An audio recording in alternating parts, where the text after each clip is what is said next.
अंजना जी ने अभी कुछ दिन पहले अपने बेटे अविनाश की शादी की थी। रेखा बहू के रूप में उनके घर आई थी। संजना जी घर की साफ सफाई का बहुत ध्यान रखती थी। वह घर को बहुत अच्छी तरह संभालती थी। एक दिन अंजना जी ने अपनी बहू रेखा को बुलाया। रेखा, कल तुमने रसोई में बर्तन साफ नहीं किए। रात के समय जूठे बर्तन छोड़ना अच्छी बात नहीं है। रेखा माँ जी, आपको पता है ना, कल इनके दोस्त खाने पर आए थे।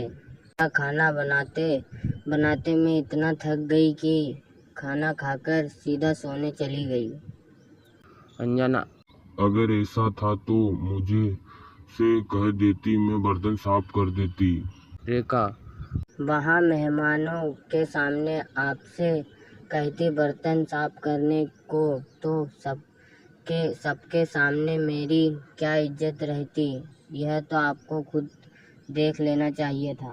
बहू का उल्टा जवाब सुनकर अंजना जी चुप रह गई। इसी तरह समय बीत रहा था। एक दिन अंजना जी ने अविनाश से कहा, अंजना बेटा, घर बहुत गंदा हो रहा है। क्यों न दिवाली से पहले हम घर में रंग रौनक करा लेते हैं। अविनाश, माँ आप तो जानती हो अभी मेरी लोन की किस्तें चल रही है। शादी के लिए लोन लिया था, उसकी किस्त खत्म होने के बाद ही पैसे बचेंगे। इस साल ऐसे ही साफ सफाई कर लो। दिवाली से कुछ दिन पहले अंजना जी ने रेखा से कहा। अंजना, रेखा, इस बार हम दोनों को ही दिवाली की सफाई करनी है। रोज घर का काम खत्म करने के बाद थोड़ी थोड़ी सफाई कर लेंगे। रेखा, माँ जी, मैंने तो कभी दिवाली पर अपने घर में सफाई नहीं की। मेरे पिताजी जो हर साल रंग रौनक करवा लेते हैं और बाहर से मजदूर पकड़कर सफाई करा लेते हैं। आप भी मजदूर पकड़ लाइए। अंजना, तुझे पता है ना, अविनाश के सर पर कर्ज है। वह बेचारा कहाँ से लाएगा इतना पैसा। चल, हम दोनों ही सफाई कर लेंगे। रेखा, लेकिन माँ जी, मुझे तो धूल मिट्टी बर्दाश्त नहीं है। अंजना, यह बहुत अच्छा बहाना बनाना तो कोई तुमसे सीखे। मेरा हुक्म है, आज से सफाई शुरू होगी। हार कर रेखा अंजना जी के साथ सफाई शुरू कर देती है। अंजना जी एक कमरे की सफाई खुद करती है और रेखा को दूसरे कमरे में भेज देती है। रेखा कमरा अंदर से बंद कर बेड पर बैठकर फोन पर बात करने लगती है। बात करते करते समय का पता नहीं लगता और वह सो जाती है। कुछ देर बाद अंजना जी दरवाजा खटखटाती है। अंजना, ओ बहू, कहाँ है? कहीं सफाई के चक्कर में गिर तो नहीं पड़ी? काफी देर बाद रेखा दरवाजा खोलती है। अंजना, तू सो रही थी, सफाई नहीं की तूने? रेखा, नहीं माँ जी, मैंने आपसे कहा था मुझे धूल बर्दाश्त नहीं है। मैंने जैसे ही सफाई शुरू की मेरी नाक में धूल गई और मैं बेहोश हो गई।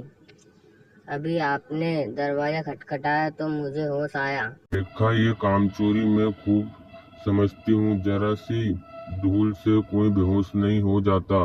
अच्छा सुन, मैंने दूसरे कमरे की सफाई कर दी है, तो उसमें पोछा लगा। की चोरी पकड़ी गई। वह चुपचाप पोछा लगाने चली जाती। अगले दिन अंजना जी रेखा को बुलाकर कहती है। अंजना, आज बाथरूम साफ करना है।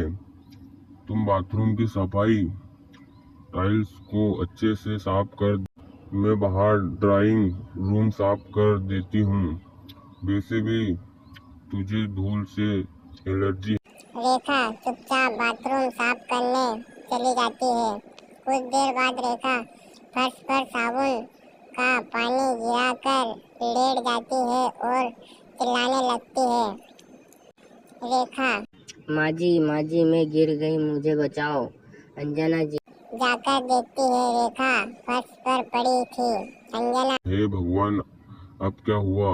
रेखा, माँ जी आपको दिखाई नहीं देता, मैं गिर गई हूँ, मुझे चोट लग गई है, अब मुझसे चला भी नहीं जा रहा। अंजना जी हाथ का सहारा देकर रेखा को उसके कमरे में छोड़ आती है।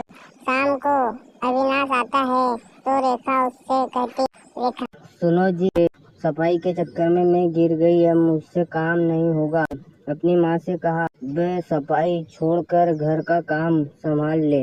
अविनाश अंजना जी से बात करता है। अंजना, सब बहानेबाजी है, कोई बात नहीं, मैं सारा काम कर लूंगी। 2 दिन बाद अविनाश शाम को घर आता है। अविनाश, माँ मुझे दिवाली को बोनस मिला है, चलो दिवाली की खरीदारी करने चलते हैं। हाँ ठीक है, वैसे भी बहू तो जा नहीं सकती। तभी रेखा भागती हुई आती है।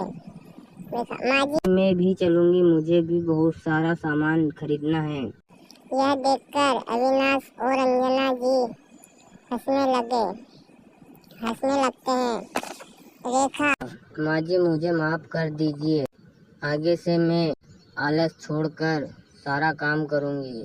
इसके बाद तीनों दिवाली की खरीदारी करने चले गए।